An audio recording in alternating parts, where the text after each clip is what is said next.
So I recently did a video on what I called one of the most controversial movies in recent memory. Nope, not anymore. Here we go.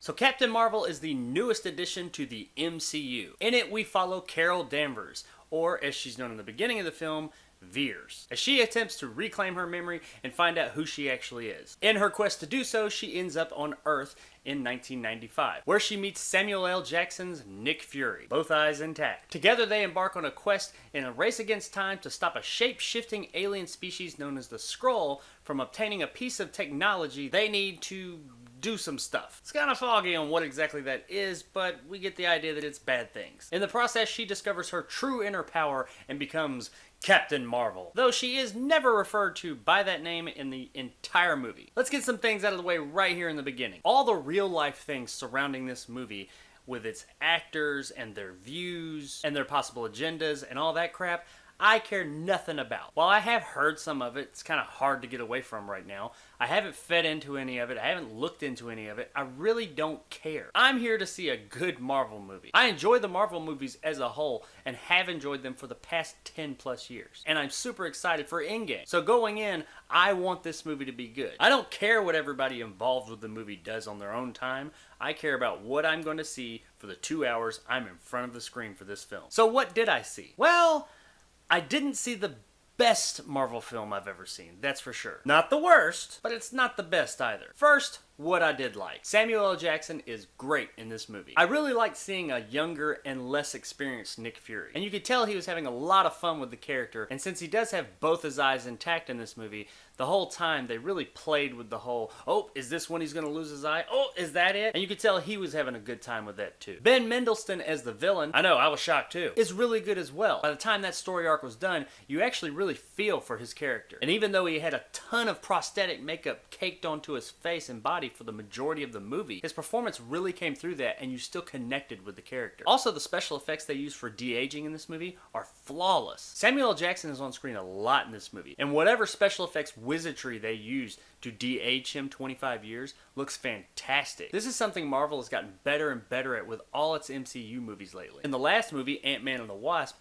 I really talked about how great the de-aging was there. But here, it's even better. Actually, the special effects as a whole in this movie are really good, but that's kind of come to be expected out of an MCU movie at this point. But it doesn't change the fact that they're all very believable and nice to look at. There's another character that shows up from the MCU that I won't spoil if you don't know. This character had to be de-aged as well, and it was a bit off-putting, but I don't think it was so much the special effects they used. I think they were good. I think it's just that I was used to seeing this character as older, and now that I'm seeing them as convincingly younger, it was a little weird. Not bad, it's actually really good, but weird nonetheless. The movie has a lot of little nods and winks to the 90s and to the MCU movies to come, and I did really enjoy that stuff. That is kind of a benefit of having a story take place prior to a long-established story. Also, Samuel L. Jackson and Brie Larson's chemistry in this movie is fantastic. There's a few times in the movie when the two will stop and just have some conversations, and it's very fluid and real, and the two just work off of each other very well in that respect. So all that stuff's great, but what about everything else? First and foremost,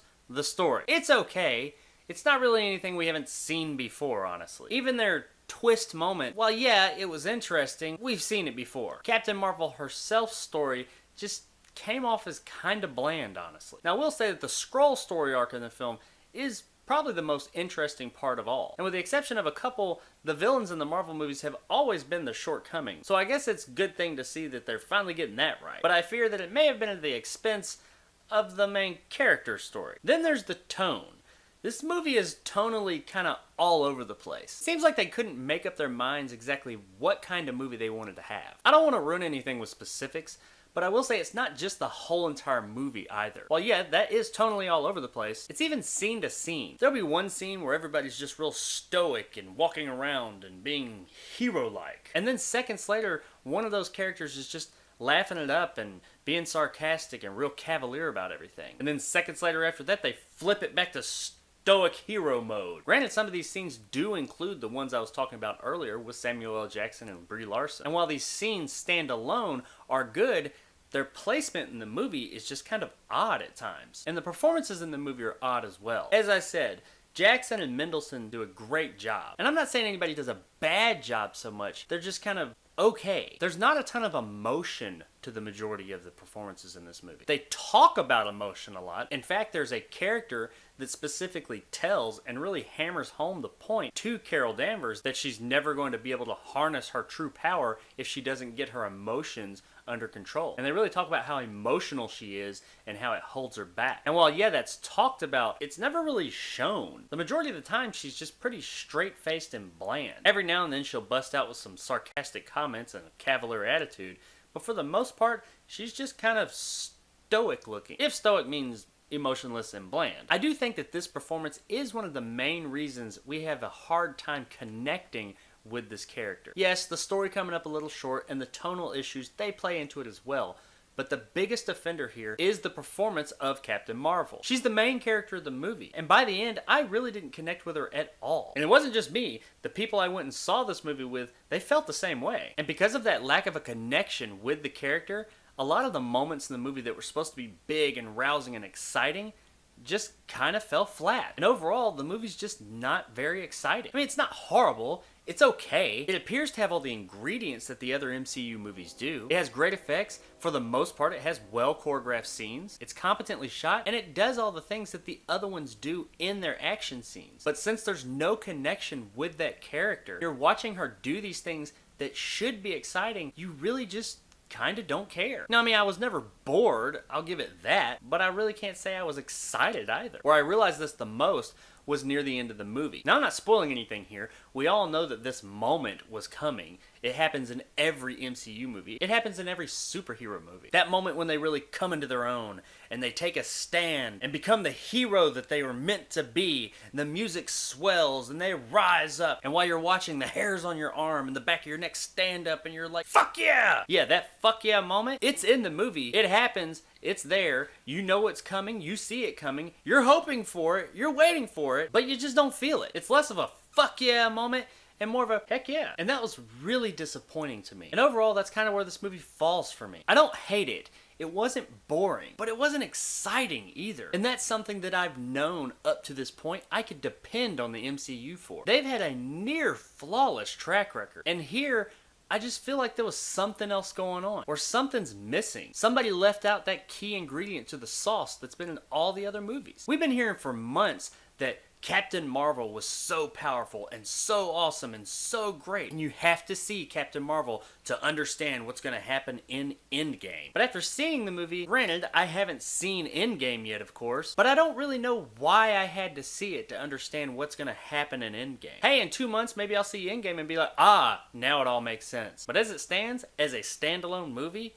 it's just not working for me. It kind of seems like this movie might actually be a byproduct of them writing Captain Marvel into Endgame, and then movie executives seeing an opportunity for another movie. And while I get making movies as a business, I gotta think a little bit more has to go into it besides just an opportunity to make more money. Some type of caring, drive, and passion has to go into it, and it all feels absent here. At the end of the day, I really wanted to like this movie. I know it's been getting some rough reviews, and people have been shitting all over it. And I was really hoping that when I walked out of the theater, I'd be able to say, that was nowhere near as bad as everybody's been saying. That is what I wanted my review to consist of.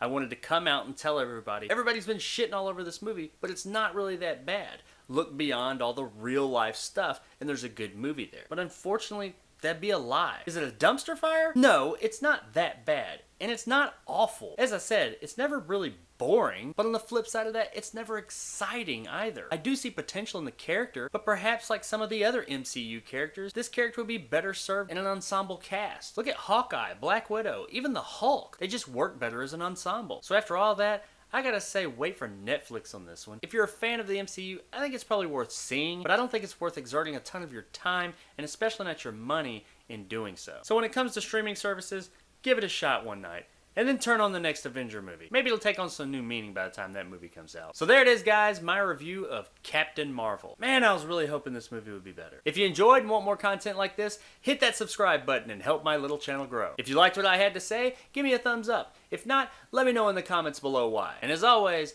I'll see you guys next time.